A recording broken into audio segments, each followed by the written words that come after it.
Good morning, everyone.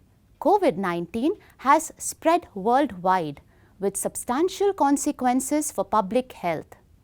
Information regarding neonatal outcomes is scarce, and optimal management of the mother and the neonate is still evolving.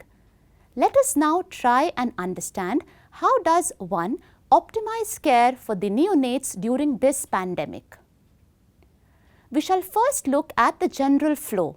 That is, how does one approach a neonate born to a mother who is suspected or a neonate is suspected with COVID-19? We shall understand the basic do's and don'ts of neonatal resuscitation. We shall understand the management of stable and sick neonates and finally address the issue of testing. Thereafter, we shall learn about discharge policy and discontinuation of isolation. Look at this algorithm, starting with an admitted mother or a baby suspected with COVID-19. Note that there are three flows from here. First, isolate this mother-baby dyad. Second, test for both the mother and the baby. And third, care for all the exposed dyads who are to be isolated together in the same area and no admission has to be done in that area. This cycle may take 6 to 12 hours. Mothers who are suspected or confirmed COVID-19 should be nursed in an isolation facility which has a separate entry and a separate exit point. The donning area is at the entry and the doffing area is at the exit. The principles of resuscitation remain the same irrespective of the mode of delivery. Resuscitation corner should be in a separate isolated room, preferably with negative pressure. If it is not possible, then it could be in the same room but at least 6 feet away from the mother with a physical barrier like a curtain. A designated member of the neonatal team who is senior should be assigned to attend these deliveries. If anticipated that the baby may require advanced resuscitation, appropriate number of skilled team members who are wearing appropriate personal protective equipment should be present. The World Health Organization recommends delayed cord clamping and skin-to-skin contact to be done in all these neonates. Going on further, positive pressure ventilation during resuscitation can be given using a self-inflating bag and mask or a T-piece resuscitator which has a disposable tubing. In addition, a small viral or bacterial filter is put between the T-piece resuscitator or the anesthesia bag and the mask, or just before the PEEP valve in a self-inflating bag. Remember, this can add significant dead space and hence one should use the smallest available filter and avoid prolonged ventilation using this technique. All disposable parts should be discarded and routine suction is not indicated. During mechanical ventilation, inline suction has to be used and one should avoid endotracheal administration of medications. It is said that plexiglass boxes which have excess portholes, they may potentially minimize the aerosol spread. Drying and standard thermoregulatory measures for preterm baby, that is using the plastic bag, are same as for other deliveries. Bathing is not recommended for obvious reasons. After stabilization at birth, if the baby is stable, shift the baby to the mother's room. If the baby is sick, shift the baby using the same warmer that you used for resuscitation to a designated neonatal isolation facility. The transport team should be same as the resuscitation team and the route through which you go should be a designated COVID doorway. For babies who are stable and they remain with the mother, mother should be encouraged to initiate or continue breastfeeding. Why? This is because the benefits of breastfeeding substantially outweigh the potential risk for transmission. Practice rooming in, including skin-to-skin contact and kangaroo mother care. A healthy willing family member who is asymptomatic may be allowed in the same room to provide help to the mother to support breastfeeding and helping her in taking care of the neonate. While mother and baby are practicing rooming in, mother should perform hand hygiene frequently, including both before and after breastfeeding and before and after touching the baby. Mother always wears a mask while breastfeeding and providing other care to the baby. Surfaces are to be routinely cleaned and disinfected. Sometimes mother may have to express milk, but remember, do it only when indicated and use a dedicated breast pump. If you do not have one, then decontaminate the breast pump as per protocol in your respective unit. The same milk can be fed to the baby and it does not require any pasteurization.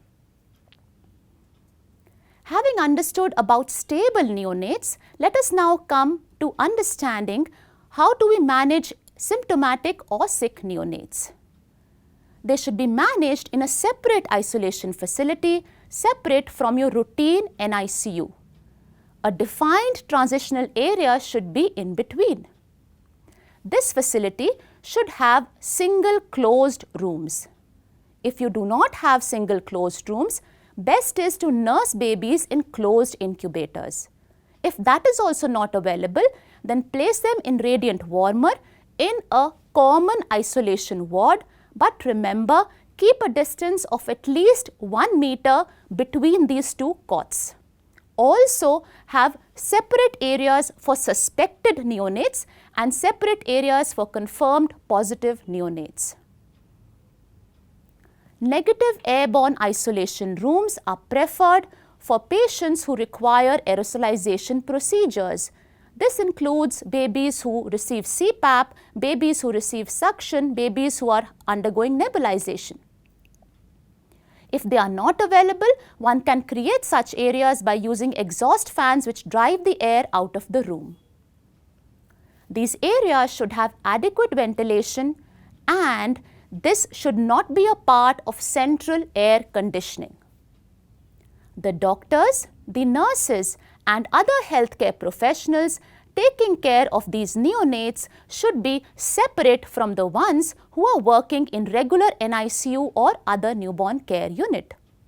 Staff has to be trained in the safe use and disposal of personal protective equipment and should be provided with sufficient supply. In case a separate isolation facility or appropriate care is not available, transfer the neonate immediately using all precautions to the nearest state-designated COVID hospital. Neonates who require respiratory support should be nursed in an incubator, and if the neonate is able to accept enteral feeds, give them expressed breast milk. Note down the details of all healthcare providers who are entering and leaving the isolation facility in a separate register. Specific guidance for respiratory management of COVID-19 in neonates is not yet available since the neonates who were positive, either they required support because of other reasons or they were premature. CPAP and nasal intermittent ventilation is safe, but then again a filter has to be placed in the expiratory limb. Remember, when using these equipments, it should be adequately ventilated room, proper protection measures, careful fit of the interface and addition of a filter.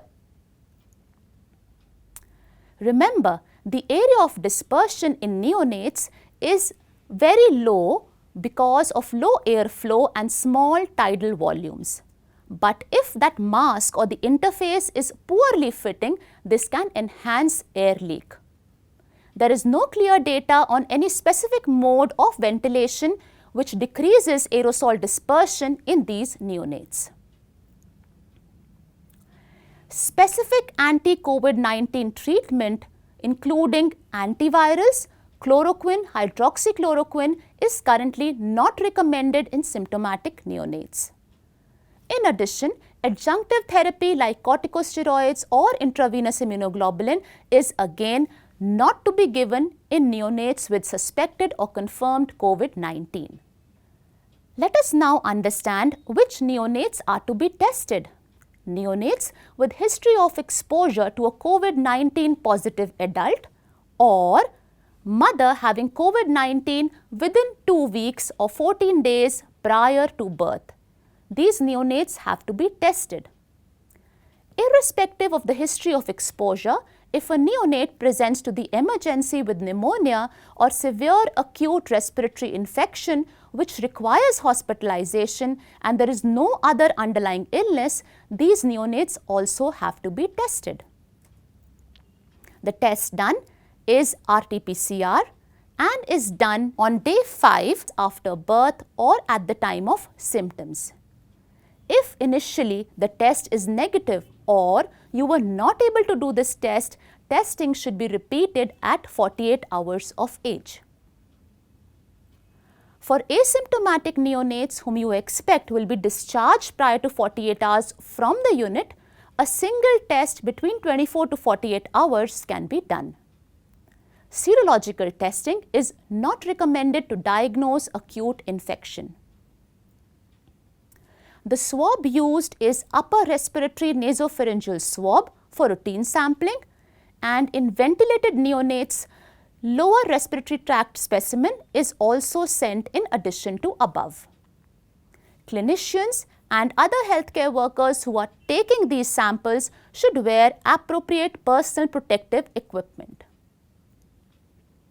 While you are awaiting the test results, what has to be done? Isolate the neonate in a separate isolation room or incubators or rooming in with the mother in case the mother was suspected or positive. For a neonate who is asymptomatic and was suspect to start with and now the tests have turned negative. So, I repeat again, this neonate was tested because it was suspected and baby comes out to be negative. For these neonates, isolation can be discontinued. However, if you were not able to test or you were able to test 96 hours prior to exposure or the baby's stay is less than 4 days or equal to 4 days in the hospital, these neonates can be discharged, but remember they should be home isolated for the next 14 days. If the neonate is still admitted, better is to test the neonate and then decide the further plan of management. For a symptomatic neonate, if the symptomatic neonate meets the listed criteria, isolation can be discontinued. If the test is not done, then all the listed clinical criteria have to be met before the isolation is discontinued. Asymptomatic neonate can be discharged early the moment it is feasible and safe, ideally with the mother or with a healthy attendant, followed by home isolation for 14 days since the time of last contact.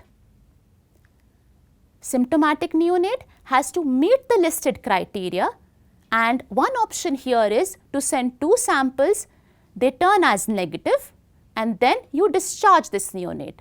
The other option is, if you do not want to test, then the baby first 3 criteria are met, but the baby is continued on home isolation.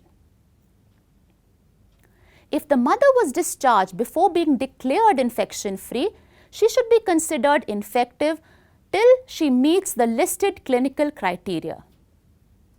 What should the mother do at home? She should wear a medical mask and practice hand hygiene. The healthcare providers should arrange a telephonic follow-up or a home visit by a designated nurse, and at any time if the neonate becomes unwell, he should be taken to the designated hospital facility. Mother practices respiratory hygiene and wears a mask while providing care and breastfeeding a neonate.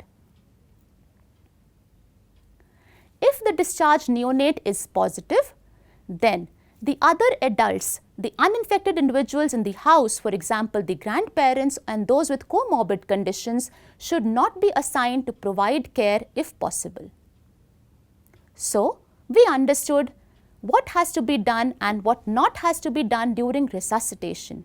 We understood that stable babies have to be cared for with the mother and rooming in has to be practiced. These babies can be breastfed. We understood when to do testing and what sample has to be sent. We also understood the basic principles of isolation and the precautions to be observed at home.